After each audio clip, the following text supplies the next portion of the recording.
Hi, hello, and welcome to Anamika Story 1.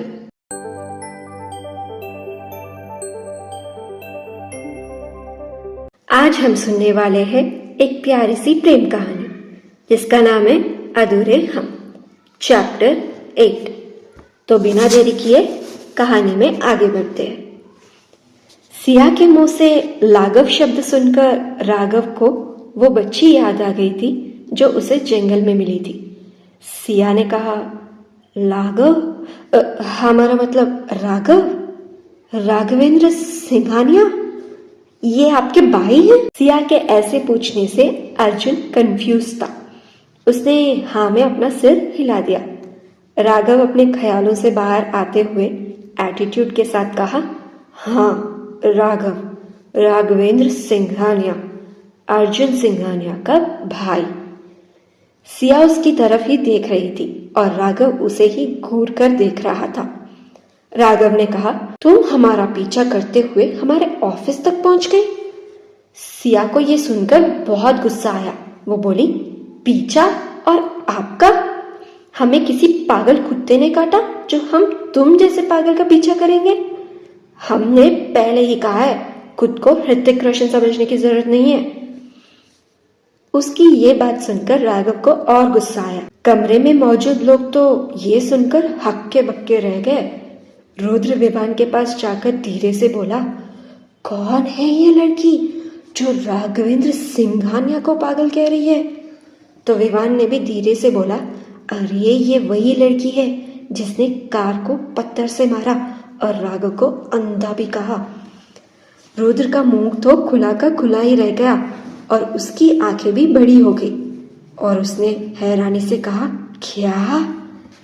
Pradeep, जो पिछले 7 साल से राघव के साथ काम कर रहा था, वो भी हैरान हो गया। प्रदीप मन में बोला, कौन है ये लड़की जो राघव सर से ऐसे बात कर रही है?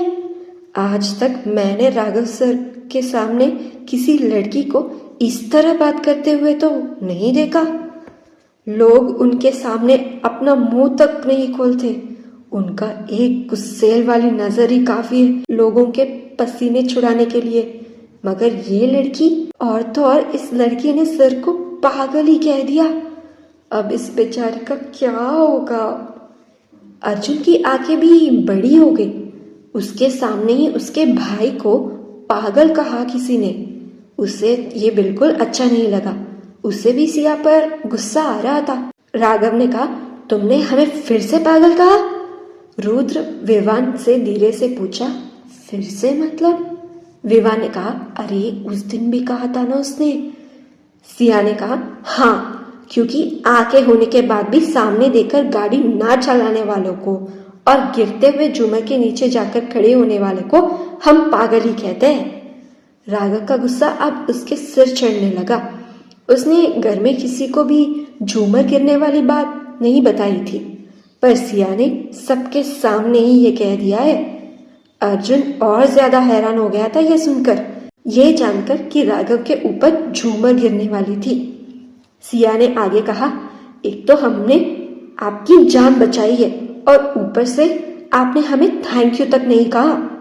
राघव ने कहा, तुम यहाँ काम नहीं कर सकती, गेट आउट।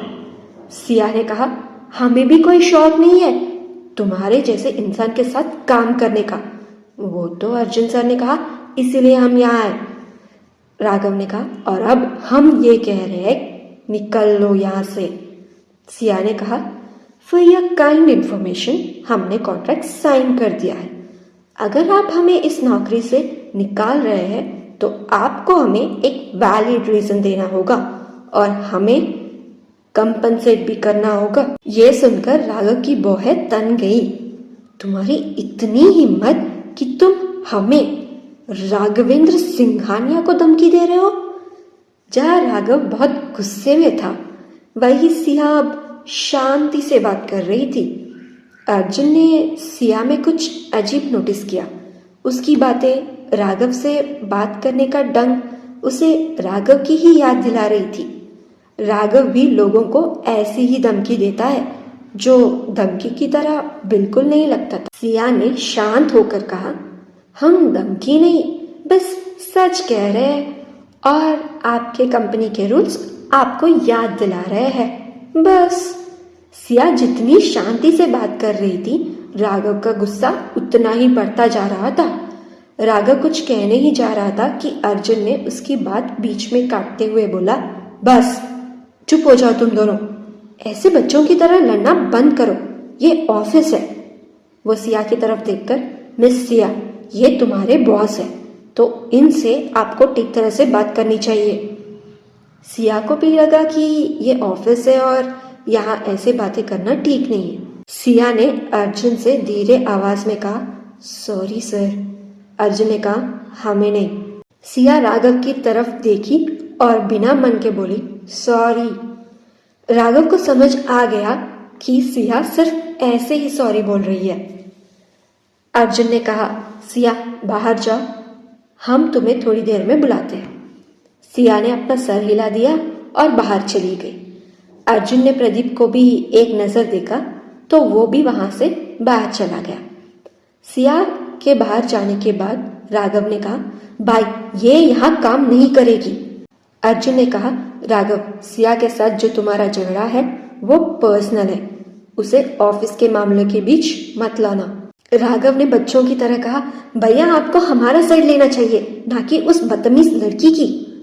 रुद्र ने कहा, विवान भाई, आज पहली बार राघव भैया को बच्चों की तरह बात करते हुए देख रहे हैं हम। विवान मुस्कुराते हुए कहा, हाँ रुद्र, हम भी। अर्जुन ने कहा, ये क्या बच्चों की तरह हमारा साइड उसका साइड कह रहे हो? राघव मन में, बात तो सही है, हम भी क्या बच्चों की तरह इससे लड़ने लगे? Raghav, you are the boss of this company, behave.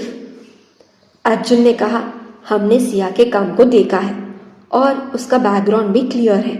याद है हमने बताया था कि उदयपुर वाले मर्जर की सिया ने ही हमें लॉस से बचाया है। राघव ने कहा, पर भाई। अर्जुन ने कहा, देखो राघव, हमें प्रोफेशनली ये डिसाइड करना है कि सिया इस ऑफिस में रहेगी या नहीं, और वैसे भी ये बस कुछ दिनों की बात है। उसके बाद प्रदीप तुम्हारा काम संभाल लेगा और सिया हमारा काम देख लेगी। राघव ने बस अपना सिर हिला दिया। अर्जुन ने कहा, अब ये बताओ कि ये झूमर का चक्कर क्या है? राघव ने कहा, कुछ नहीं भैया। अर्जुन ने कहा, अभी तुम बता रहे हो या उस लड़की से? राघव ने कहा, अच्छा ठीक है, हम बताते हैं। राघव ने अर्जुन को शादी में हुई सारी बात बता दिया। अर्जुन ने कहा, ये सब हो गया और तुमने हमें बताना जरूरी नहीं समझा? अगर नाना जी को बता देते तो वो खुद पता लगाते उसका। राघव ने कहा, ऐसी बात नहीं है भाई, बस हम ये खुद हैंडल करना चाहते हैं। राघव की बात सुनकर अर्जुन ने कुछ नहीं कहा।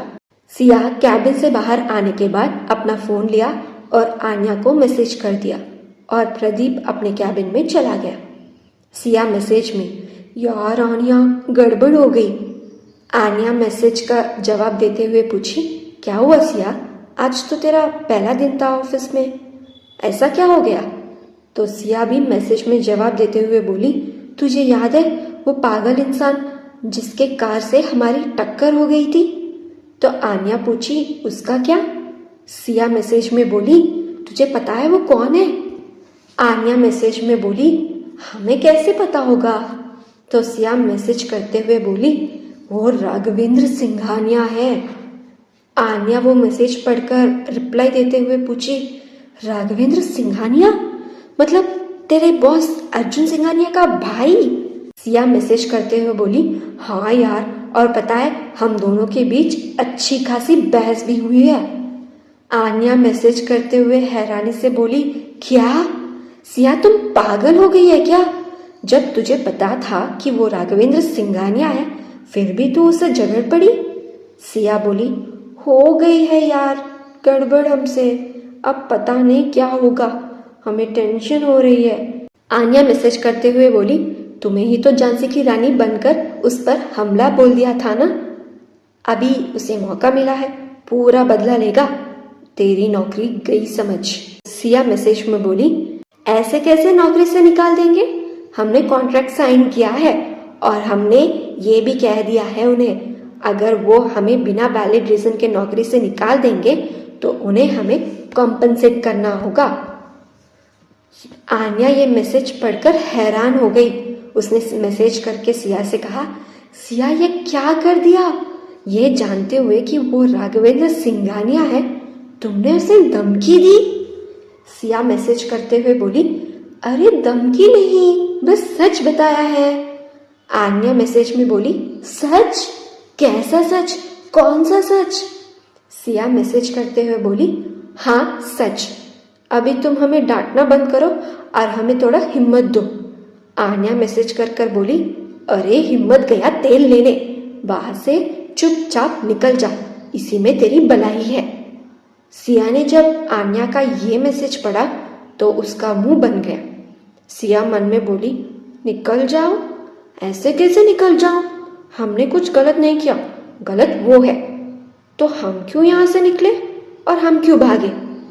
सिया ये सब सोच ही रही थी कि प्रदीप उसके पास आया और कहा, अर्जुन सर ने आपको अंदर बुलाया है।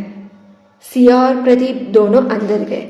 सिया को अंदर के माहौल में तो कुछ बदलाव नजर नहीं आया। अर्जुन ने कहा, प्रदीप, सिया को राघव के आने वाले कुछ दिनों की शेड्यूल दे देना और तुम हमारे साथ टेंडर वाले प्रोजेक्ट में काम करोगे। वो सिया की तरफ देखकर, और सिया, आई होप तुम हमें शिकायत का कोई मौका नहीं दोगे। ये सुनकर राघव ने कहा, मुश्किल है। सिया ने राघव को एक नजर भर देखा और फिर अर्जुन को देखकर बोली, हम अपने काम को अच्छी तरह करेंगे और शिकायत का कोई मौका नहीं देंगे। अर्जुन ने कहा, गुड। प्रदीप, इन्हें राघव के साइड वाले कैबिन दिखा दो। प्रदीप ने कहा, जी सर। वो सिया की तरफ देखकर बोला, चलिए। सिया उसके साथ चली गई। अर्जुन, रुद्र और विवान भी वहां से चले गए। राघव मन में बोला, तुमने हमें धमकी देने की हिम्मत की है मिस सिया शर्मा। अब देखना हम क्या करते हैं। अब तुम खुद इस ऑफिस से निकल जाओगी। सिया अपने कैबिन में गई और पूरा कैबिन देखने लगी। प्रदीप आकर उसे राघव के आने वाले मीटिंग्स और भी बहुत काम के बारे में बता दिया। सिया ने भी उनसे कुछ सवाल किए। प्रदीप उन सारे सवालों के जवाब देने के बाद सिया से कहा, वैसे आपको राघव सर से ऐसे बात नहीं करना चाहिए था। वो गुस्से वाले हैं पर मन से बहुत अच्छे भी हैं। लेकिन आज आपने जो उनसे कहा वो जरूर आपको छोड़ेंगे नहीं, संभल कर रहिएगा। इतना कहकर प्रदीप वहां से चला गया। सिया अपने कैबिन में बनाए गए मिरर वॉल के पास गई, जिसमें से राघव जहां बैठा है वो साफ दिखाई दे रहा था। अभी राघव किसी से फोन पर बात कर रहा था। वो खड़ा होकर अपने पीछे बने मिरर वॉल से पूरे शहर को देख रहा था। उसका एक हाथ उसके जेब में था, उसका दूसरा हाथ में फोन था। सिया राघव को देख रही थी। उसके चेहरे पर फोन पर बात करते हुए नाराजगी साफ नजर आ रही थी। उसने कुछ देर उसे ऐसे ही देखा और अपने काम में लग गई। कुछ देर बाद उसे आन्या का फोन आया। सिया ने एक हाथ में पेंसिल था। सिया के एक हाथ में पेंसिल था। उसके दूसरे हाथ से फोन उठाया और फाइल देखते हुए बात करने लगी। सिया ने कहा, हाँ आन्या बोल। आन्या ने पूछा, कहाँ है? सिया ने कहा, ऑफिस में काम कर रही हूँ। क्यों? आन्या ने कहा, क्यों की बच्ची, एक तो तुमने मैसेज करके ये बताया कि तेरा झगड़ा हो गया और अब कह रही है काम कर रही हूँ। एक मैसेज नहीं कर सकती कि ये कहकर कि सब कुछ ठीक हो गया है? सिया ने कहा, अरे सॉरी यार, हम ना काम। इससे पहले सिया अपनी बात पूरी करती, आन्या ने बोला, काम में बिजी हो गई, पता है। उसी वक्त राघव की नजर भी सिया के ऊपर चली गई। उसने देखा कि कैसे सिया एक हाथ में पेंसिल तो दूसरे हाथ में फोन लेकर फाइल चेक कर रही थी। एक तरफ वो फाइल देख रही थी, फोन पर बात भी कर रही थी और साथ ही साथ कुछ लिख भी रही थी। राघव ने अपनी आंखें छोटी करके उसको देखा और अपने इंटरकॉम से उसको फोन कर दिया। सिया जो फोन में बात कर रही थी, उसका इंटरकॉम बजते ही उसने राघव की ओर देखने लगी। जो उसे ही घूर कर देख रहा था।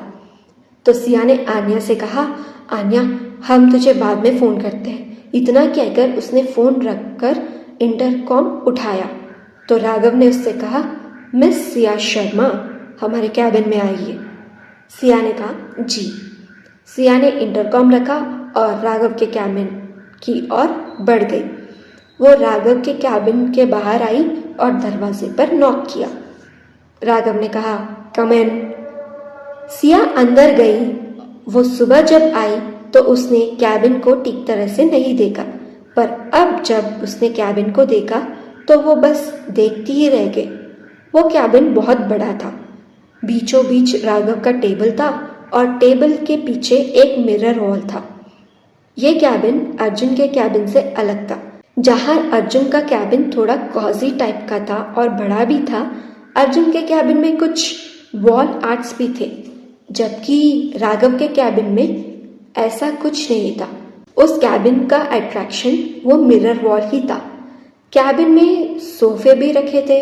राघव के बाई और सिया का कैबिन था जो छोटे से मिरर विंडो से दिख रहा था और उसके बगल में एक रैक था जिसमें कुछ किताबें और पुरानी फाइल्स रखी थी और उसके दाहिने ओर एक और मिरर विंडो था जिससे दूसरे कैबिन में देखा जा सकता था और उसके बगल में ही सोफा रखा हुआ था। सिया की नज़र जब राघव पर पड़ी जो उसे ही देख रहा था तो उसने पूछा, आपको कुछ काम था? राघव ने कहा, आई बिलीव तुम्हें हमारे काम का शेड्यूल मिल गया होगा। तो सिया ने कहा, जी। तो राघव ने कहा, तो उसके हिसाब से सारे फाइल्स अरेंज कर देना। सिया ने कहा, जी। राघव ने कहा, और हाँ, हम इस कंपनी के सीईओ हैं, तो जाहिर सी बात है हमारा ऑफिस आने और जाने का एग्जैक्ट वक्त नहीं होता है। सिया ने फिर से कहा, जी। राघव ने कहा, ये जी के अलावा कुछ कहती भी हो क्या तुम? सिया ने लंबी सांस ली, पूरे कॉन्फिडेंस के साथ राघव के आंखों में देखकर बोली, आप ऑफिस सुबह 7 बजे तक आ जाते हैं। आपको दिन में 4 बार कॉफी पीने की आदत है। सुबह आते ही, दूसरी 10 बजे, तीसरी 4 बजे और शाम 6 बजे। पिछले 10 साल से आप यही कर रहे हैं। आप अपने प्लान्स कभी भी किसी भी वक्त चेंज कर सकते हैं। फिलहाल इतना ही कह सकते हैं। राघव ये सब सुनकर थोड़ा हैरान था, लेकिन बाहर हैरानी ना दिखाकर सिया से पूछा, तुम यहाँ पीए बनकर आई हो या जासूस बनकर? सिया ने मुस्कुराते हुए मन में बोला, अगर जासूस होते तो अभी गोली मार ना देते। राघव ने पूछा, क्या सोच रही हो? सिया ने कहा, वो प्रदीप सर ने ये इन्फॉर्मेशन दिया है।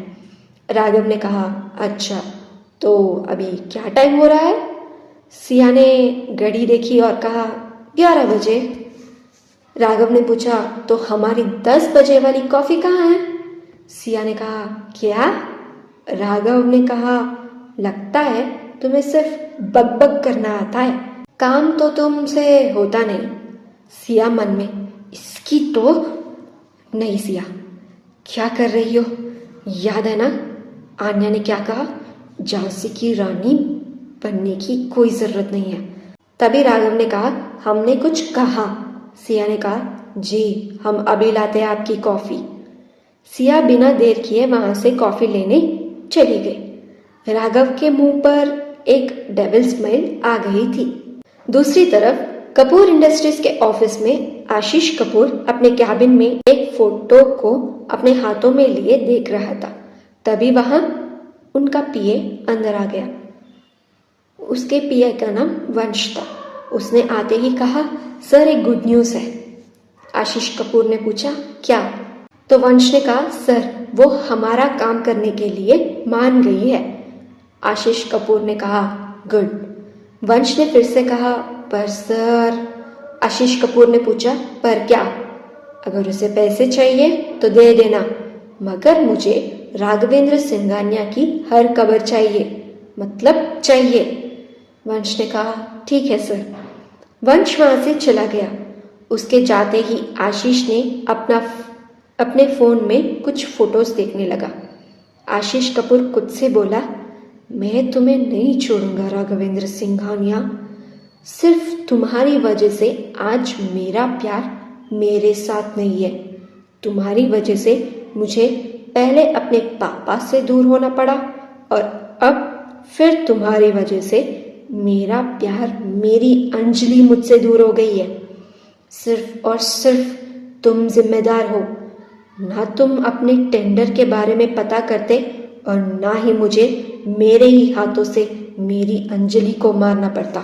तो क्या होगा आगे जानने के लिए हमारे साथ बने रहिएगा आपके अनामिका स्टोरी वर्ल्ड चैनल में इस कहानी के साथ अधूरे हम, आपके होस्ट अनामिका के साथ।